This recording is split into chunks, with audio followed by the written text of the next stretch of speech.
ये चलती बस में आग लगने की बात आई है, जिसमें कैजुअलिटी हुई है। लोग जो इंजर्ड थे उनको हॉस्पिटल भेज दिया गया है और कुछ लोगों की डेथ हुई है अंदर। अभी कुछ स्पष्ट नहीं कह सकते कि कितनी कैजुअलिटी हुई है, उसी में लगे हुए हैं। रेस्क्यू जारी है। अरे कंटिन्यू। जैसे ही 3:35 पे कॉल आता है, हमारी गाड़ी एग्जैक्ट 10 मिनट के अंदर पहुंच जाती है जहां फायर पॉइंट होता है। और जब गाड़ी हमारी पहुंचती है तो गाड़ी पूरी तरह से जल के राख हो चुकी थी उसके अंदर। मैं खैयास से इधर जैसलमेर की ओर आ रहे थे कार में, और जब हमने धुआं उठते देखा तो यहाँ जैसे नजदीक आए तो काफी लोग ऐसे मतलब बुरी तरह घायल अवस्था में, जैसे उनकी पूरी तरह चमड़ी जड़ी हुई और जगह जगह खून आ रहा था। और महिलाओं की इतनी मतलब हालत खराब थी, उनके सारे शरीर के कपड़े जड़े हुए थे। फिर ना तो कोई पुलिस आई ना कोई बात, और हम लोगों ने तो कुछ समय बाद एम्बुलेंस आई, और एम्बुलेंस में हमने जो घायल अवस्था में थे उनको एम्बुलेंस में डाला। महिलाओं को हमारे मतलब लोगों से कपड़े मांग के उनको लपेट करके एम्बुलेंस में डाल करके भेजा।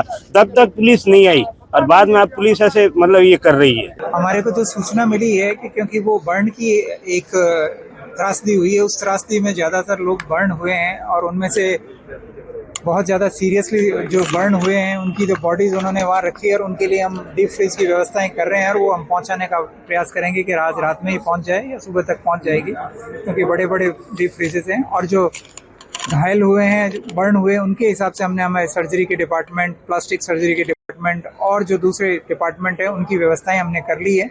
हमें जैसे ही सूचना मिली, श्रीमान सीपी साहब ने आदेशित किया ग्रीन कॉरिडोर के लिए। ग्रीन कॉरिडोर पूरे कमिश्नरेट में है, आगे ग्रामीण क्षेत्र से भी ग्रीन कॉरिडोर बनाया हुआ है, एम्बुलेंसेज आ रही है और यहाँ सारी व्यवस्थाएं। कोई आइडिया अभी ये जानकारी मरीजों को यहाँ पर रेफर किया गया है, और उनमें से 2 ऑलरेडी आ चुके हैं, बाकी ऑन द वे है।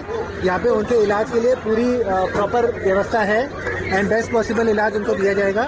मेरा आप सबके माध्यम से यही अनुरोध है, इस समय जो सबसे ज़्यादा खतरा मरीज को होता है वो इन्फेक्शन से होता है। अपनी जो प्रेजेंस है, किसी और ह्यूमन की प्रेजेंस से इन्फेक्शन फैलने का खतरा होता है। तो जो मेडिकल प्रोटोकॉल है उसकी पूरी पालना कराएं, और जो वार्ड है उसके अंदर ना अनावश्यक रूप से अनऑथराइज्ड लोगों को ना आए।